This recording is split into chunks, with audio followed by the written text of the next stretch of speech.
प्रेम से बोलिए संतोषी माता की जय। संतोषी माता की व्रत कथा।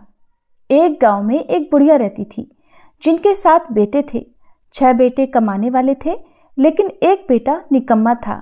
6 बेटे कमाने वाले थे और एक बेटा निकम्मा था। बुढ़िया माँ 6 पुत्रों का जूठा 7वें पुत्र को दिया करती। 7वां पुत्र एक दिन अपनी पत्नी से बोला, देखो मेरी माता का मुझ पर कितना प्रेम है। वह बोली, क्यों नहीं, सबका जूठा बचा हुआ तुमको जो खिलाती है। तब वह बोला, जब तक आंखों से ना देखूं मान नहीं सकता। पत्नी ने हंसकर कहा, देख लोगे तब तो मानोगे ना। फिर कुछ दिनों के बाद एक बड़ा त्योहार आया। घर में 7 तरह के भोजन और चूरमा के लड्डू बने। वह पत्नी की बात को जांचने के लिए सिर दर्द का बहाना बनाकर पतला कपड़ा ओढ़कर रसोई में जाकर सो गया और कपड़े में से सब देखता रहा। 6 भाई भोजन करने आए। उसने देखा माँ ने उनके लिए सुंदर सुंदर आसन बिछाए, 7 तरह की रसोई परोसी और आग्रह कर करके उन्हें भोजन कराती रही। वह चुपचाप देखता रहा। 6 भाई भोजन करके उठ गए। तब माँ ने उनकी 5 थालियों में से लड्डुओं के टुकड़ों को उठाया और एक लड्डू बनाया। जूठन साफ करके माँ ने उससे पुकारा, उठ बेटा उठ, तेरे भाइयों ने भोजन कर लिया, तू भी उठकर भोजन कर ले। तब उसने कहा, माँ मुझे भोजन नहीं करना, मैं परदेश जा रहा हूँ। माता ने कहा, कल जाना हो तो आज ही चला जा। वह बोला, हाँ आज ही जा रहा हूँ। ऐसा कहकर वह घर से निकल गया। चलते समय उसे पत्नी की याद आई। वह गौशाला में कंडे थाप रही थी। तब वह वहां जाकर बोला, सुनो मेरे पास तो कुछ नहीं है, ये अंगूठी है, ये ले लो और अपनी कोई निशानी मुझे भी दे दो। पत्नी बोली, मेरे पास क्या है, ये गोबर भरा हाथ है। ऐसा कहकर उसकी पत्नी ने पीठ पर गोबर के हाथ की थाप मार दी। तब वह चल पड़ा। चलते चलते दूर देश में पहुंच गया। वहां एक साहूकार की दुकान थी। वहां जाकर बोला, सेठ जी मुझे नौकरी पर रख लो। साहूकार को नौकर की सख्त जरूरत थी। साहूकार ने कहा, काम देखकर तनख्वाह मिलेगी। उसने कहा, सेठ जी जैसा आप ठीक समझे। अब उसे साहूकार के यहाँ नौकरी मिल गई। वह वहां दिन रात मेहनत से काम करने लगा। कुछ दिन में दुकान का लेन देन, हिसाब किताब, ग्राहकों को माल बेचना सारा काम करने लगा।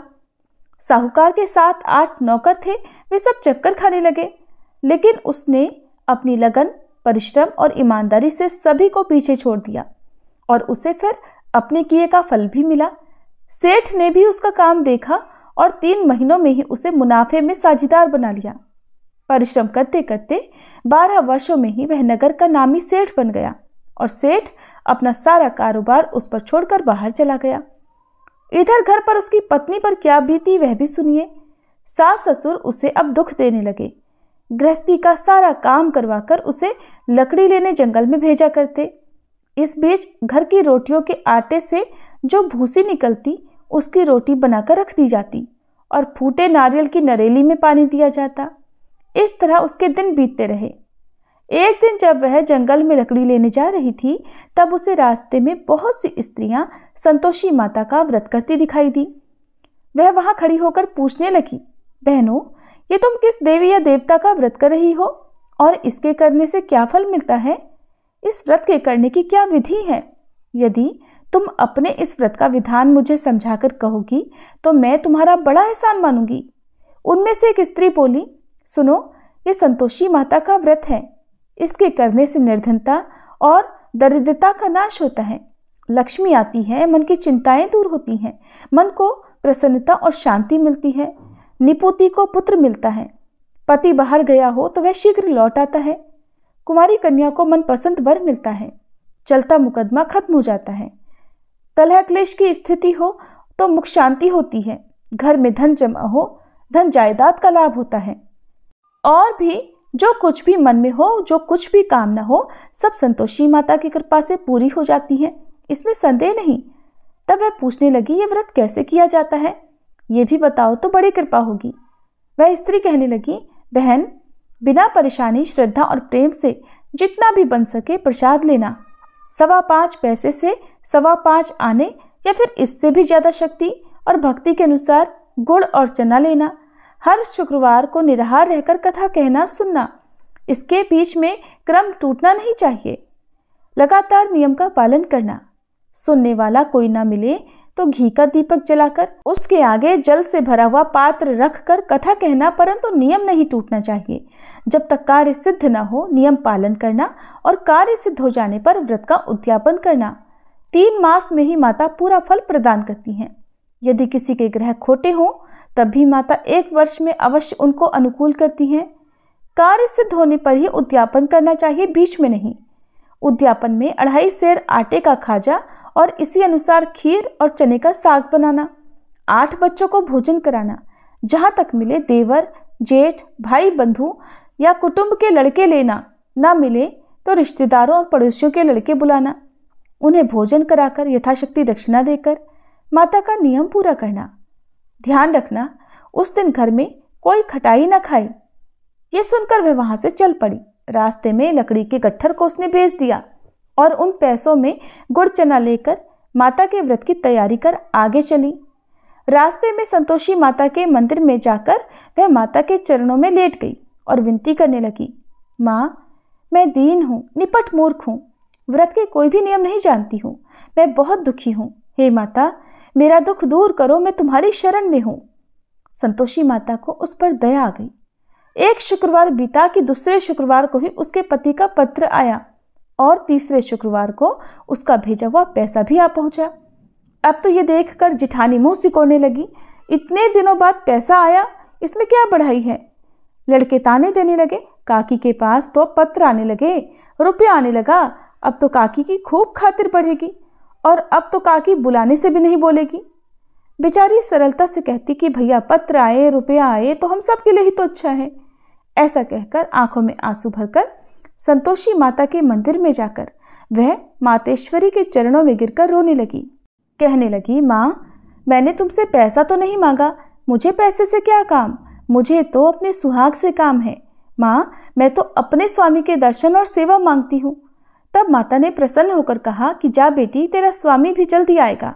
ये सुनकर खुशी से बावली होकर वह घर आकर काम करने लगी। अब संतोषी माता विचार करने लगी कि इस भोली भाली पुत्री से मैंने कह तो दिया कि तेरा पति शीघ्र आएगा, पर आएगा कहाँ से? वो तो इसे स्वप्न में भी याद नहीं करता। उसे इसकी याद दिलाने तो अब मुझे ही जाना पड़ेगा। संतोषी माता ने उस बुढ़िया के बेटे को स्वप्न में समझाया, पुत्र, तेरी पत्नी कष्ट उठा रही है। तब वह बोला, माँ, ये तो मुझे भी पता है, लेकिन क्या करूँ, वहाँ कैसे जाऊँ? परदेश की बात है, लेन देन का सारा हिसाब किताब है और कोई जाने का रास्ता भी नजर नहीं आता। आप ही कोई राह दिखाइए कि मैं वहां कैसे जाऊं। तब संतोषी माता कहने लगी, सवेरे नहा धोकर संतोषी माता का नाम ले, घी का दीपक जलाकर दंडवत कर और दुकान पर जाकर बैठना। देखते देखते तेरा लेन देन सब चुक जाएगा और जमा माल बिक जाएगा। सांझ होते होते धन का ढेर लग जाएगा। अब तो वह अगले दिन सुबह बहुत जल्दी उठा। उसने अपने मित्रों परिचितों से स्वप्न में माता द्वारा कही गई बात कह सुनाई। वे सब उसकी बात सुनकर उसकी खिल्ली उड़ाने लगे। कहने लगे, कहीं कभी सपने की बात भी सच्ची होती है क्या?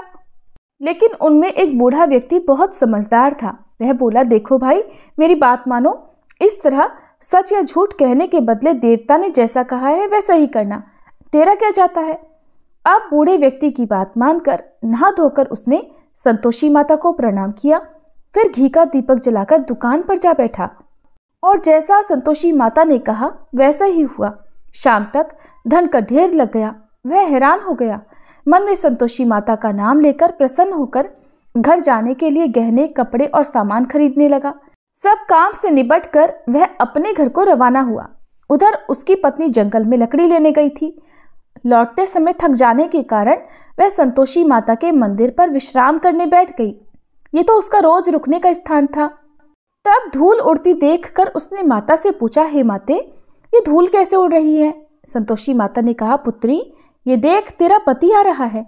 अब तू ऐसा कर, लकड़ियों के 3 बोझ बना, एक नदी के किनारे रख, दूसरा मेरे मंदिर पर और तीसरा अपने सिर पर रख। तेरे पति को लकड़ी का गट्ठर देखकर मोह पैदा होगा। ये वहां पर रुकेगा, नाश्ता पानी करके माँ से मिलने जाएगा।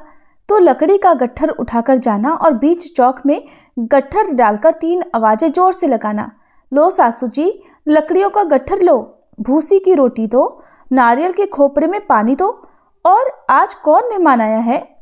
संतोषी माता की बात सुनकर वह बहुत अच्छा माँ कहकर प्रसन्न मन से लकड़ियों के 3 गट्ठर बना लाई।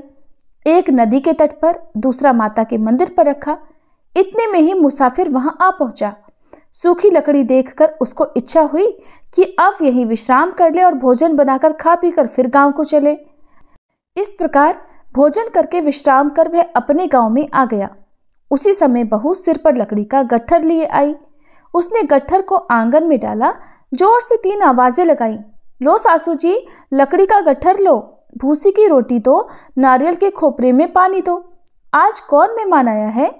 ये सुनकर सास ने अपने दिए हुए कष्टों को भुलाने के लिए कहा, बहू तू ऐसा क्यों कह रही है? तेरा पति ही तो आया है। आ बैठ, मीठा भात खाकर कपड़े गहने पहन।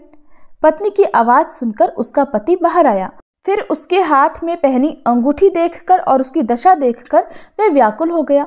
उसने माँ से पूछा, माँ ये कौन है? माँ बोली, बेटा तेरी ही तो पत्नी है।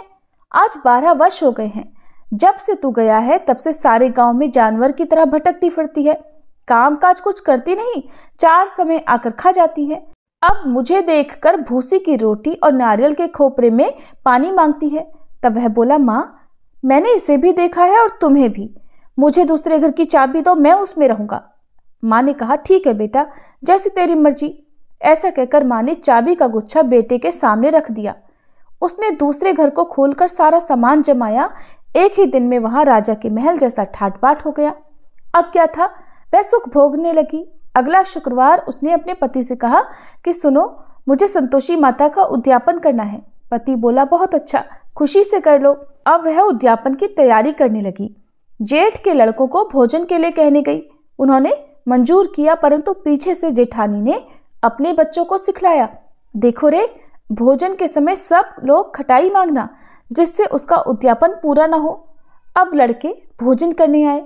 खीर पेट भरकर खाई, लेकिन माँ की बात याद आते ही कहने लगे, चाची हमें कुछ खटाई खाने को दो, खीर खाना हमें बिल्कुल अच्छा नहीं लगता। और लड़के उठ खड़े हुए, फिर बोले, पैसे लाओ। भोली भाली बहू कुछ भी नहीं जानती थी। उसने उन लड़कों को पैसे दे दिए। लड़कों ने बाजार जाकर उन पैसों से इमली खरीदी और खाई। ये सब देखकर अब बहू पर संतोषी माता का कोप हुआ। राजा के दूत उसके पति को पकड़कर ले गए। जिठानी कहने लगी, अब सब पता चल जाएगा जब जेल की रोटी खाएगा। बहू से ये वचन सहन नहीं हुए। वह संतोषी माता के मंदिर में गई और कहने लगी, माता ये आपने क्या किया? हंसाकर आप मुझे क्यों रुलाने लगी? संतोषी माता बोली, पुत्री तूने मेरा व्रत भंग किया है, इतनी जल्दी सारी बातें भुला दी। वह बोली, माँ मैं तो कुछ भी नहीं भूली, ना ही मैंने कोई अपराध किया है। मुझे तो लड़कों ने भूल में डाल दिया, मुझे क्षमा करो माँ। तब माँ बोली, ऐसी भूल भी कहीं होती है? वह बोली, अब कोई भूल नहीं होगी। अब बताओ मेरे पति कैसे वापस आएंगे? संतोषी माता बोली, पुत्री जा, तेरा पति तुझे रास्ते में ही आता मिलेगा। वह मंदिर से निकलकर बाहर आई तो रास्ते में उसे अपना पति आता हुआ मिला। उसने पूछा, कहाँ गए थे? तब वह बोला, इतना धन जो कमाया है उसका कर राजा ने मांगा था, वही भरने गया था। तब वह प्रसन्न होकर बोली, भला हुआ, अब घर चलो। फिर अगला शुक्रवार आया। तब वह बोली, मुझे माता का उद्यापन करना है। पति ने कहा, ठीक है करो। फिर वह जेठ के लड़कों से भोजन करने को कहने गई। जेठानी ने लड़कों को फिर सिखा दिया कि तुम पहले की तरह खटाई मांगना। अब की बार लड़के भोजन करने बैठे, लेकिन भोजन करने से पहले ही कहने लगे, हमें खीर पूरी अच्छी नहीं लगती, जी घबराता है, कुछ खटाई खाने को दो। तब वह बोली, खटाई तो खाने को नहीं मिलेगी, खाना हो तो खाओ। उनके उठकर चले जाने पर उसने ब्राह्मणों के लड़के बुलवाकर उन्हें भोजन करवाया। दक्षिणा की जगह उन्हें एक एक फल दिया। इससे संतोषी माता प्रसन्न हो गई और माता की कृपा से 9 माह बाद उनको चंद्रमा के समान एक सुंदर पुत्र प्राप्त हुआ। पुत्र को लेकर वह हर दिन संतोषी माता के मंदिर में जाने लगी। माँ ने सोचा, ये रोज आती है, आज क्यों ना मैं ही इसके घर चलूं, इसका आश्रय देखूं तो सही, ये कैसे रहती है, कहाँ रहती है। ये विचार कर माता ने भयानक रूप बनाया। गुड़ और चने से सना मुख, ऊपर से मुंड के समान होठ, उस पर मक्खियां भिनभिना रही थीं। दहलीज पर पैर रखते ही उसकी सास चिल्लाई, देखो रे, कोई चुड़ैल डाकनी चली आ रही है, जल्दी भगाओ इसे, नहीं तो सबको खा जाएगी। बहू रोशनदान से देख रही थी। वह प्रसन्न हो उठी, आज मेरी माता मेरे घर आई है। ऐसा कहकर दूध पीते बच्चे को गोद से उतार दिया। ये सब देखकर सास क्रोध में बोली, अरे देखो तो जरा इसकी उतावली, कैसे उतावली हुई जा रही है, जो बच्चे को ही पटक दिया। इतने में ही माँ के प्रताप से जहां देखो वहां लड़के ही लड़के नजर आने लगे। वो बोली, माँ जी, मैं जिनका व्रत करती हूँ ये वही संतोषी माता है। ऐसा कहकर उसने झट से घर के सारे किवाड़ खोल दिए। सबने फिर तो माता के चरण पकड़ लिए और विनती करके कहने लगे, हे माता, हम मूर्ख हैं, अज्ञानी हैं, आपके व्रत की विधि हम नहीं जानते। आपका व्रत भंग कर हमने बड़ा अपराध किया है। हे माते, आप हमारे सभी अपराधों को क्षमा करो। इस तरह बार बार कहने पर संतोषी माता प्रसन्न हो गई। इसके बाद उसकी सास कहने लगी, हे संतोषी माता, आपने बहू को जैसा फल दिया वैसा सबको देना। जो यह कथा सुने या पढ़े उसके भी सभी मनोरथ पूर्ण करना। प्रेम से बोलिए संतोषी माता की जय।